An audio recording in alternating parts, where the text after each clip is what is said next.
Rhyan, and today we're talking about 10 ways to help you stay focused. Number 1, find a quiet space. This is extremely important, especially when you're on online classes, because a quiet space can mean less distractions. With a lot of noise, it's hard to stay focused because a doorbell may ring or a dog may bark and your attention is no longer focused on what you're doing and is focused on the sound that you just heard. With your attention being diverted to the sound that is making noise, it's counterproductive to you and whatever you're working on. Number 2, track your time. This is something I personally want to get started with doing because when you're tracking your time, you can see how long you spend on each thing. After a couple days of tracking your time, you can look at the log and see where all your time goes. If you constantly feel like you're never getting anything done, you can see how long you've been on social media and getting things done, like doing chores, school, and other projects you may have. Using this system, I think, will make you more productive and spend less time on social media sites because you're more aware of the time you're spending on those sites. Number 3, allow an amount of pre-planned breaks. This is really important because breaks help your mind relax and then be more focused once you get back to what you're doing. An amount of pre-planned breaks means when you say, I'm going to do 5 breaks because I'm spending 25 minutes. So after every 5 minutes, you might give yourself a minute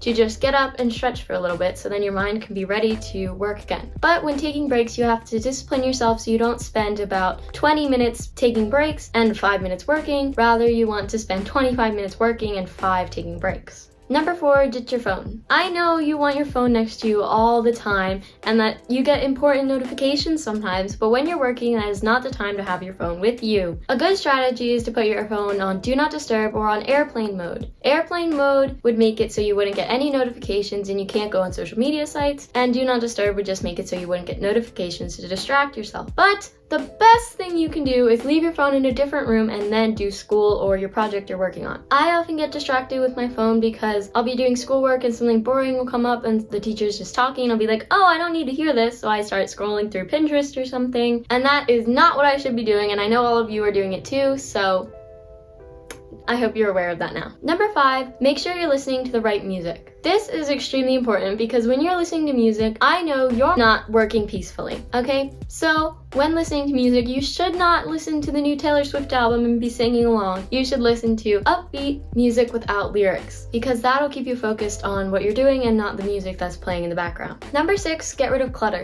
Clutter can be in your mind or on your workspace. When in your workspace and there's physical clutter, it means you could be cleaning up instead of working, or it's distracting you because there could be an unfinished drawing that you're going to finish, or just a pile of chargers that you need to put away.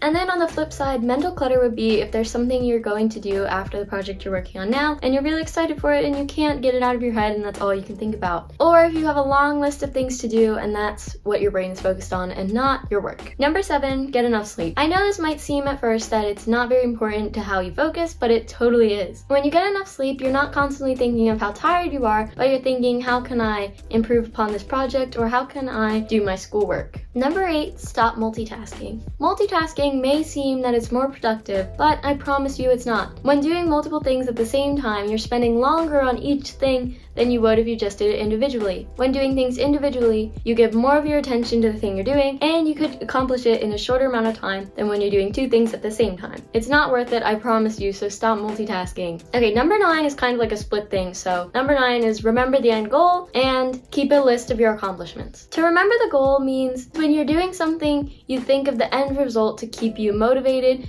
and keep you on task because you know what you're working towards. And then keeping a list of accomplishments would be every time you get something done, you write it down so that when you're feeling counterproductive and like you're not doing anything, you can look at that list and know you've done a good job and that you should keep going. Number 10, create a routine. This can be incredibly important because when you're not in a routine, you're just willy-nilly doing things and it may seem that you're not being productive, so you don't want to focus on something that you're doing and you want to be focusing on how you're not being productive and being so down on yourself, which you shouldn't be because I know you're doing well. My morning routine is right here and I'm hoping to film another one soon because that one's pretty old and I have a new morning routine now. I encourage you all to make a routine like I have because it keeps you on track and productive all throughout the day. Thank you for watching, subscribe, turn on notifications. That's a wrap. Peace.